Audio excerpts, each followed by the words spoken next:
Coucou tout le monde, j'espère que tout le monde va bien, malgré le temps, il pleut. On attend tous et toutes le printemps avec impatience, mais c'est un peu long, hein. Donc si je reviens aujourd'hui avec vous, dans cette vidéo, c'est pas pour parler de maquillage ou de tuto ou de produits de beauté. C'est pour vous raconter un peu ma transition à moi, mais dans une première partie, parce que sinon ça va être beaucoup trop long. Donc il y aura certainement 2 ou 3 parties pour vous raconter comment mon expérience à moi elle s'est déroulée. Donc comme je l'ai expliqué dans la vidéo de présentation, je suis une femme transgenre, je l'assume totalement. Quand on me pose la question, je réponds oui, je suis une femme transgenre, mais je suis une femme avant tout. Je reste un être humain et le respect, c'est tout ce que je demande. D'abord, qu'est-ce que c'est qu'une femme transgenre? C'est une femme qui est née dans un mauvais corps, donc on est dans un corps de garçon, mais qui ne nous appartient pas. Donc on fait le nécessaire pour changer tout ça et comme un docteur a répondu: «Je répare l'erreur que Dieu a faite». C'était une très belle phrase qui m'est restée en tête et il a très bien répondu. Donc moi, il faut savoir que lorsque je suis né, j'étais déjà efféminé. Ma mère, quand elle m'a vu, dans le berceau, elle a tout de suite pensé que je serais homosexuel parce que je suis né avec une main en l'air, voilà, c'était déjà, mes manières à moi. Donc quand moi je suis né, j'avais déjà 2 grands frères et vers l'âge de 6 ans, eux, ils jouaient, ils étaient déjà plus vieux que moi, eux, mais ils jouaient à la bagarre, ils jouaient, au voleur, au foot, tout ça et moi non. Moi, je jouais à la poupée, ce qui semblait bizarre à ma mère et du coup, elle m'a emmené voir un médecin qui lui a dit que c'est comme ça que les petits garçons, découvraient le corps humain en jouant à la poupée. Sauf que ma mère, ça lui semblait un peu bizarre étant donné que mes 2 grands frères ne l'avaient pas fait. Du coup, elle a quand même continué à m'acheter des poupées parce que sinon je faisais des crises dans les magasins pour avoir des Barbie, des poupées, tout ça. Donc là-dessus, elle s'est jamais opposée. Elle m'a acheté mes poupées. Donc il y a certaines personnes qui vont dire que c'est un peu jeune pour, un enfant de 6 ans de dire qu'il n'est pas déjà dans le mauvais corps. C'est faux. Moi, à l'âge de 6 ans, je savais déjà que je ne serais pas rugbyman ou je jouerais pas au foot, tout ça. Donc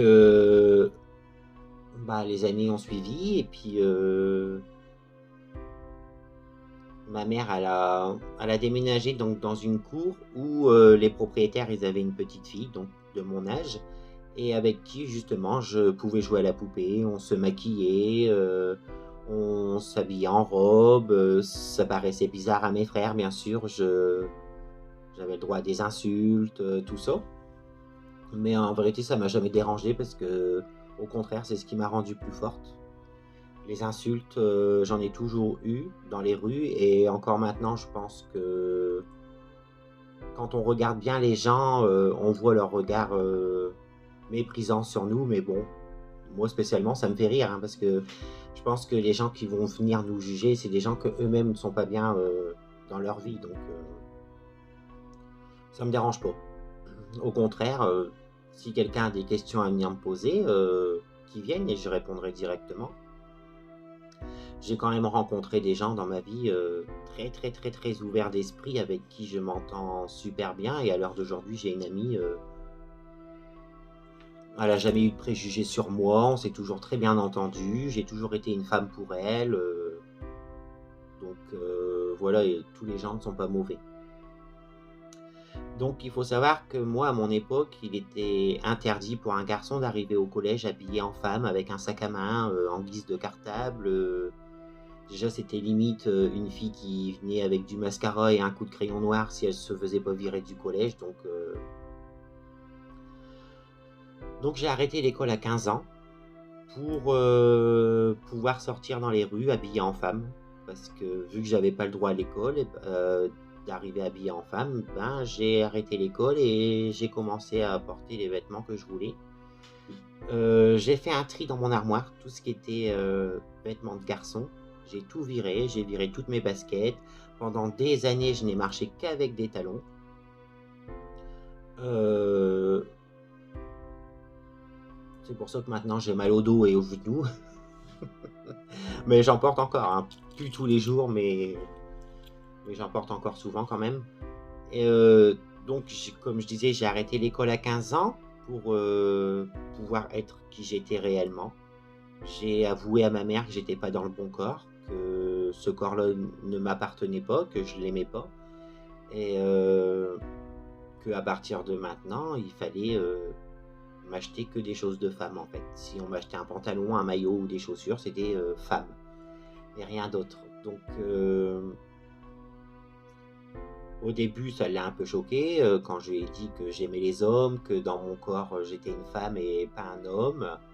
Mais ma mère et moi, on a toujours été très très très proches, donc je pense qu'elle a eu plus peur de ce qui pouvait m'arriver que, que du rejet, parce qu'en fait, elle a jamais eu de rejet envers moi, au contraire. On se racontait nos petites anecdotes de femmes, quand on avait un problème avec un mec ou des choses comme ça, on se racontait tout. Donc, et maintenant, elle est très fière de la personne que je suis devenue, hein. Donc, de 15 ans à 18 ans, parce que vu que ma mère, elle avait déjà entendu parler de Coccinelle, une femme transgenre qui passait à la télé il y a longtemps. C'était une des premières femmes transgenres à être connue à la télé, mais elle ne savait pas comment faire pour entamer un processus d'homme à femme en fait. Elle ne connaissait pas les hormones, elle ne savait pas que c'était un psy ou un endocrinologue qui pouvait vous faire attaquer le traitement.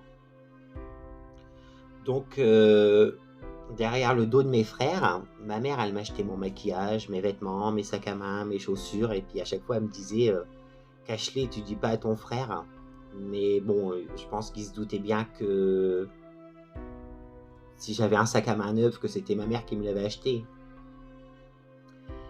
Donc, moi, à mon époque, je vivais dans une petite ville où, bien sûr, ça a choqué tout le monde de voir une personne comme moi qui se dandinait dans les rues avec un sac à main, en jupe, en talons, maquillée.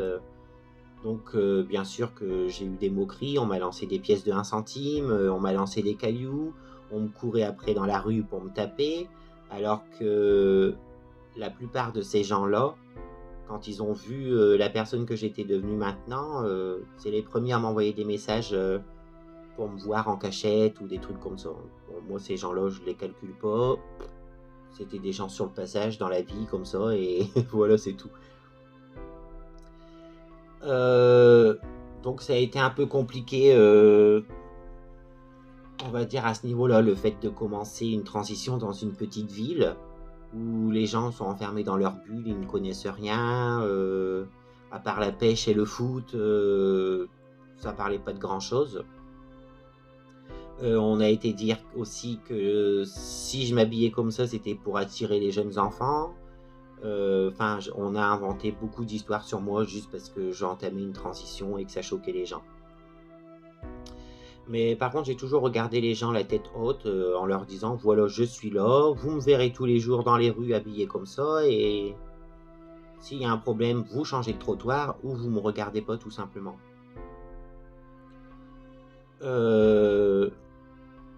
Donc, j'ai continué à faire ma vie comme ça. Je me suis fait des copains, des copines qui n'avaient pas de préjugés sur moi. On allait en discothèque.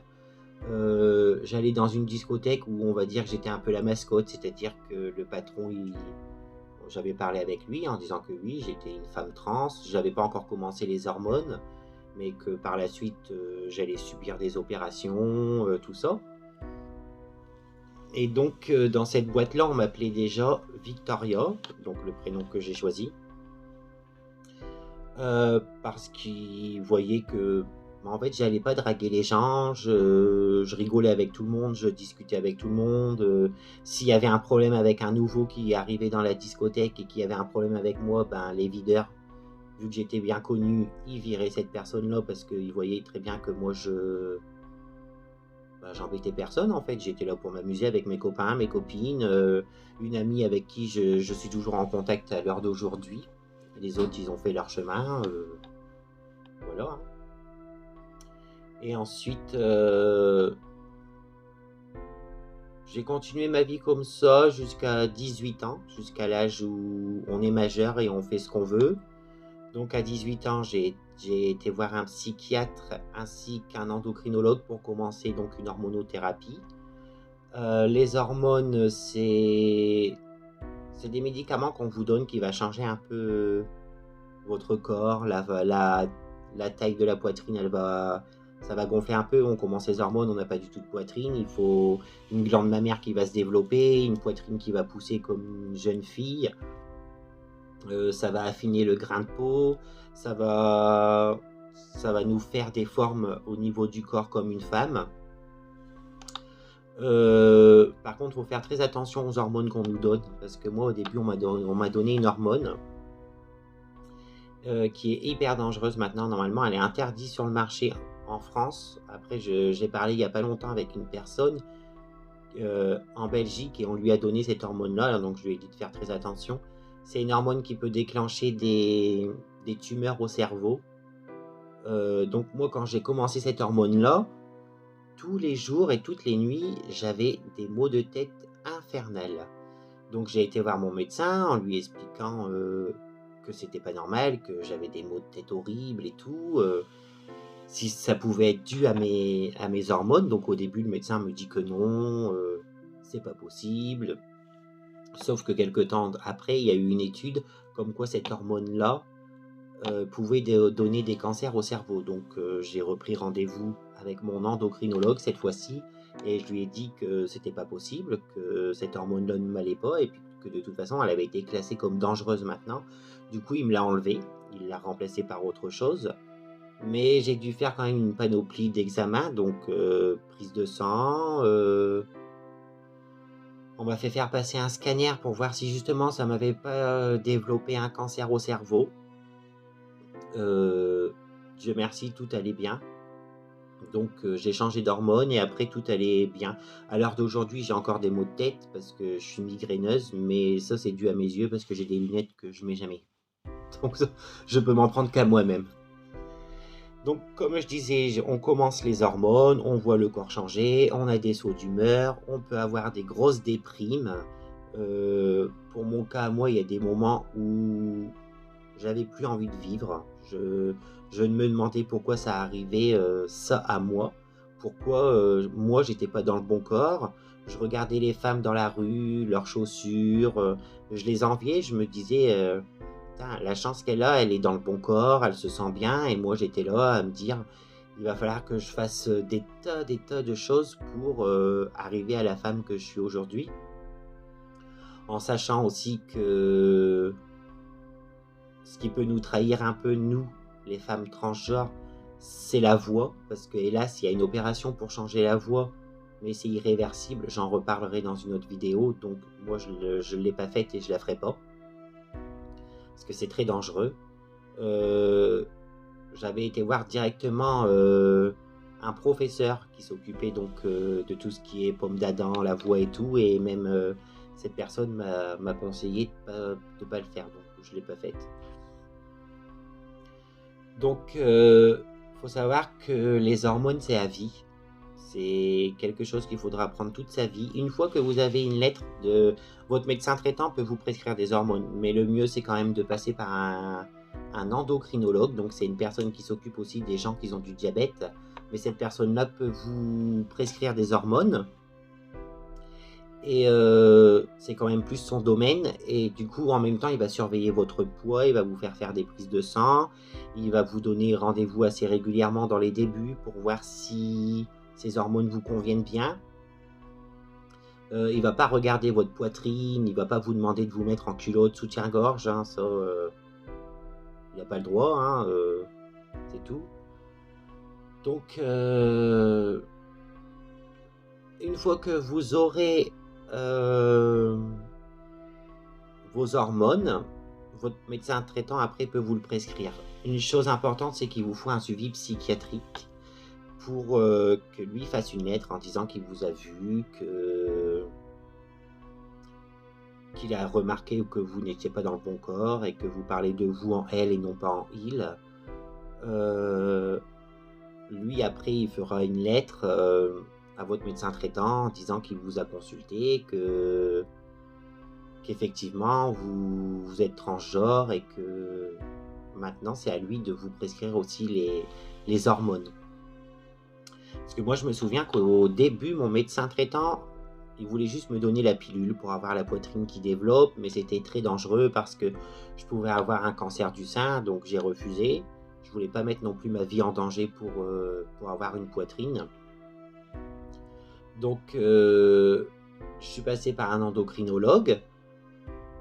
Et après, c'était à mon médecin traitant de me prescrire les hormones. Il m'a dit non, il m'a dit je ne te prescris pas d'hormones, c'est pas mon métier, c'est pas à moi de le faire.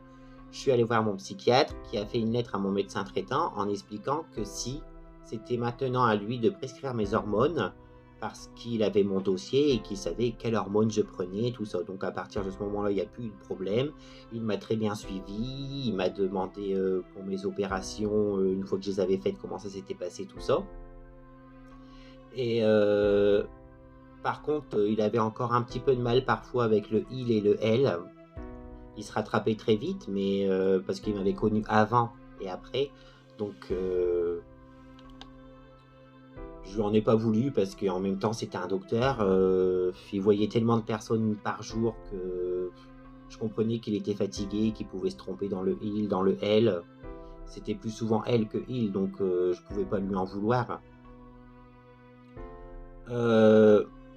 Une fois que vous avez commencé, enfin pour ma part, une fois que j'ai commencé les hormones, j'ai commencé après à m'intéresser quand la poitrine elle a commencé à pousser, parce qu'il vous faut quand même une certaine poitrine avant d'avoir des prothèses mammaires, tout ça.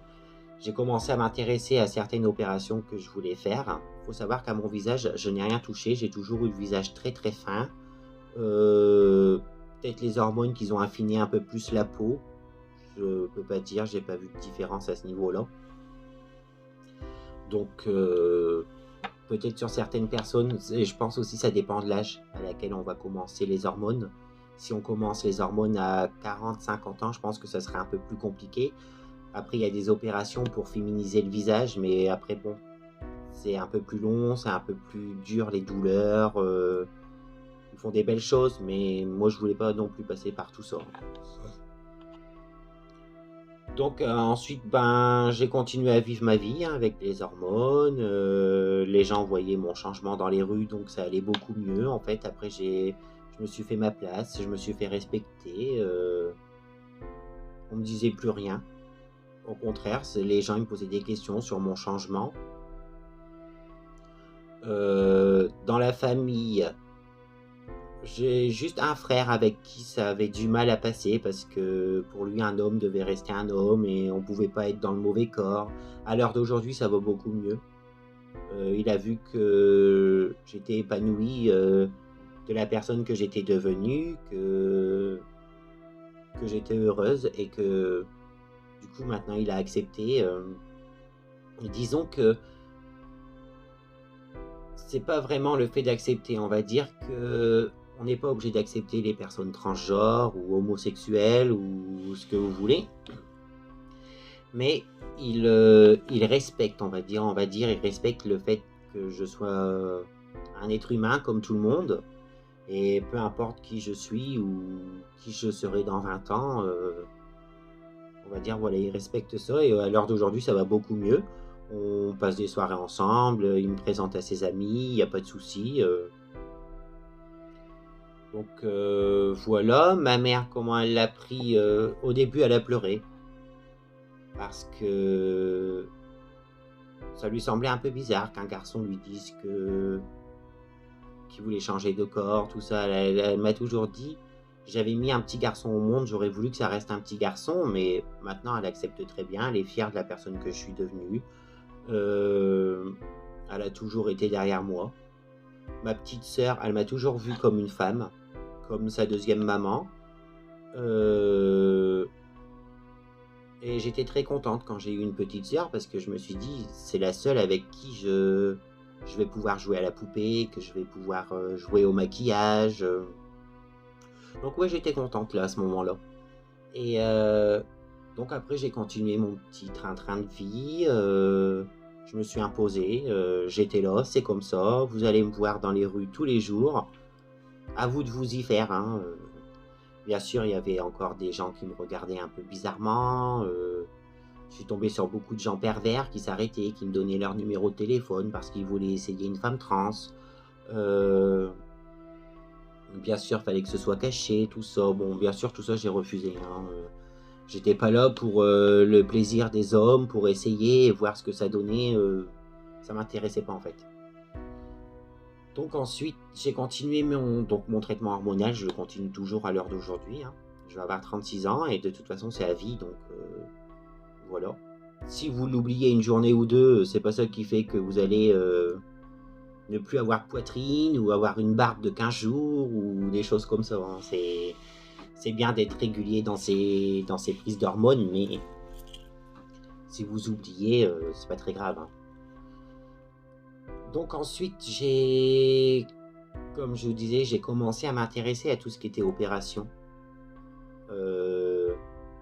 C'est-à-dire me faire limer la pomme d'Adam, me faire augmenter la poitrine, la vaginoplastie. J'avais rencontré à l'époque une femme transgenre qui venait de Polynésie et qui avait fait plusieurs opérations. Et en fait, elle m'expliquait que ça s'était très mal passé, qu'elles étaient 5 à avoir subi une vaginoplastie à ce moment-là, donc en Polynésie. C'était les premières femmes à subir cette opération et en fait, ces femmes-là, sur les 5, il y en a 3 qui se sont suicidées parce qu'en fait, elles se sont rendues compte que une fois opérées, ça leur plaisait pas, qu'elles auraient préféré garder leur sexe d'homme. Et et une autre qui s'est suicidée parce qu'elle avait beaucoup trop mal et du coup, elle n'a pas supporté, donc elle s'est suicidée. À l'époque où j'ai rencontré cette femme-là, qui avait subi aussi une vaginoplastie, elle m'expliquait qu'elle était en couple avec un homme depuis 10 ans, mais qu'elle ne ressentait rien. Et que du coup, son conjoint l'avait quittée par rapport à ça. Bon, il a quand même attendu 10 ans, hein. Et qu'elle regrettait donc d'avoir fait cette opération-là. À l'heure d'aujourd'hui, les opérations qu'on subit, la vaginoplastie, il n'y a plus ce souci-là, en fait. Avec les hormones et tout, on ressent du plaisir comme tout le monde. Tout ce qui est opération, le déroulement des opérations, la douleur après, tout ça. Je ferai une autre vidéo pour ça parce que on est déjà à 23 minutes et je vous ai juste raconté un petit peu ma vie.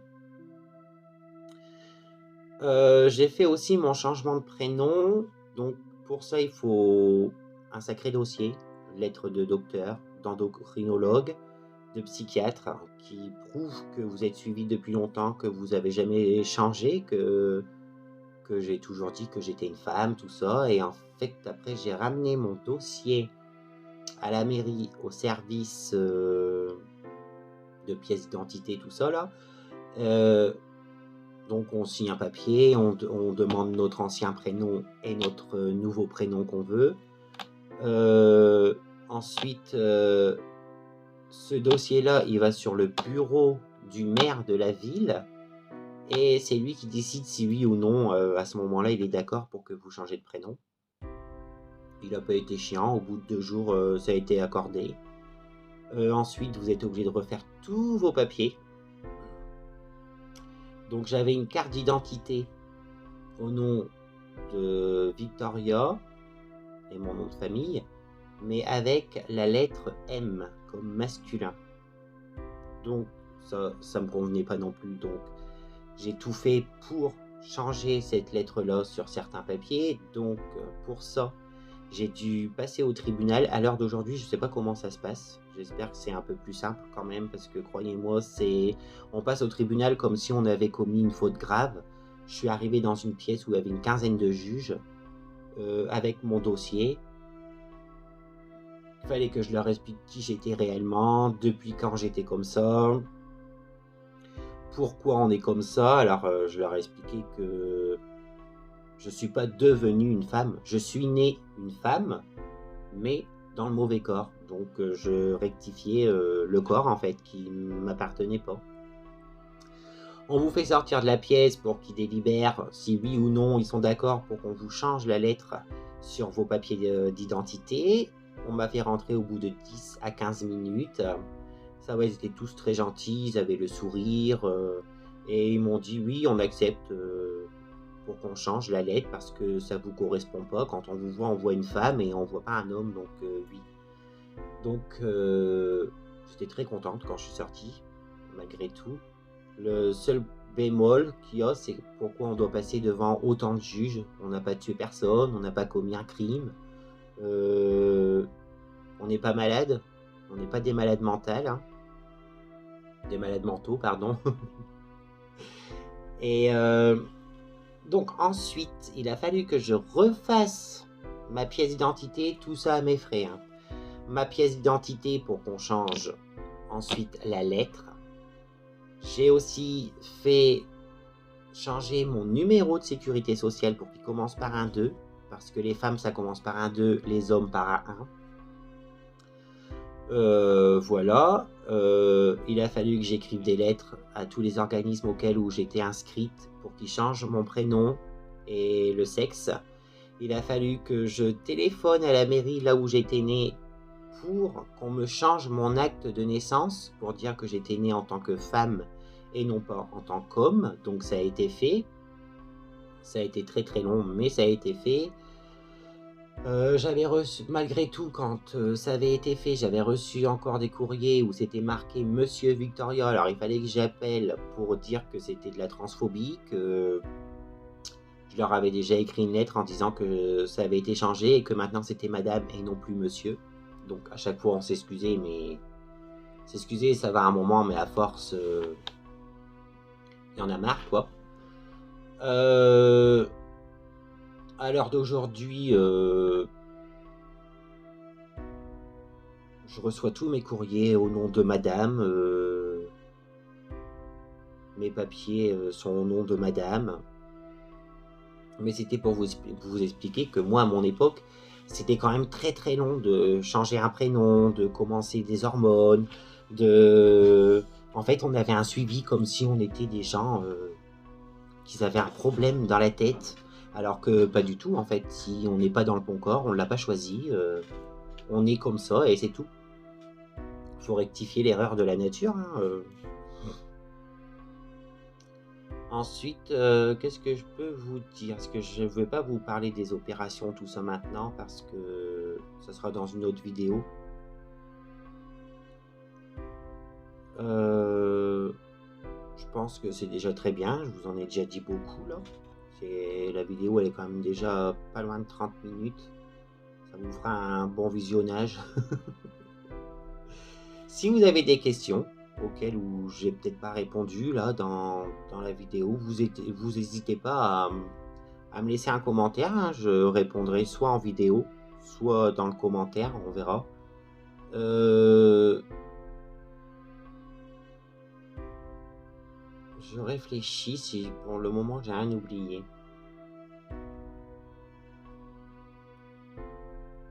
Il faut aussi savoir que vous allez passer par des moqueries, des préjugés, parce que évidemment on est une femme transgenre, on finira au bois de Boulogne, alors que pas du tout. À l'heure d'aujourd'hui, il y a beaucoup de femmes transgenres qui arrivent à trouver du travail. Moi, à mon époque, c'était pas possible. Quand je me présentais, parce que je voulais être vendeuse dans les magasins de vêtements, quand je me présentais, on me regardait bizarrement, on me disait que c'était pas possible, que les gens viendraient juste en fait pour me voir moi et pas acheter quelque chose. Donc en fait j'étais refusée partout, ce qui fait que j'avais été chercher du travail et j'avais fait faire un tampon à tous les patrons là où j'avais été, pour ensuite le ramener au Pôle emploi pour leur montrer que j'étais pas une feignasse, que je cherchais du travail, mais que vu ma situation, c'était impossible en fait. Donc le Pôle emploi ont écrit une lettre au directeur en disant qu'il fallait me laisser tranquille, que j'étais en transition et que de toute façon, du travail pour les gens comme moi, il n'y en avait pas, à part au Bois de Boulogne, quoi. Donc dans ma famille, je parle pas de mes frères ou sœurs ou ma mère, je parle dans la famille plus du côté de ma mère. On lui a dit que je finirais au Bois de Boulogne. À l'heure d'aujourd'hui, j'ai jamais été au Bois de Boulogne, je sais pas comment ça se passe. Je je critique pas les femmes qui sont au Bois de Boulogne. Au contraire, elles ont du courage, mais en tout cas, moi, j'y suis jamais allé. En plus, je suis une peureuse, hein. J'irai pas dans les bois la nuit à attendre debout comme ça, hein. J'aurais trop peur, hein. Surtout quand on voit ce qui se passe à l'heure d'aujourd'hui et même déjà avant, hein. Donc non. Mais après, les préjugés, donc voilà, vous allez avoir ça, ou alors on va vous dire que peut-être que c'est juste de la perversité pour attirer les hommes, que vous n'êtes pas une femme dans vous, juste vous voulez vous habiller en femme pour que vous attirez des hommes. En fait, je vois pas le rapport, mais parce qu'un homosexuel, il peut aussi attirer des hommes sans être habillé en femme, donc je sais pas. Donc en fait, juste vous dire, faut passer au-dessus des préjugés, des on-dit, parce qu'avec les on-dit, on fait un monde, hein. Donc faut laisser parler les gens.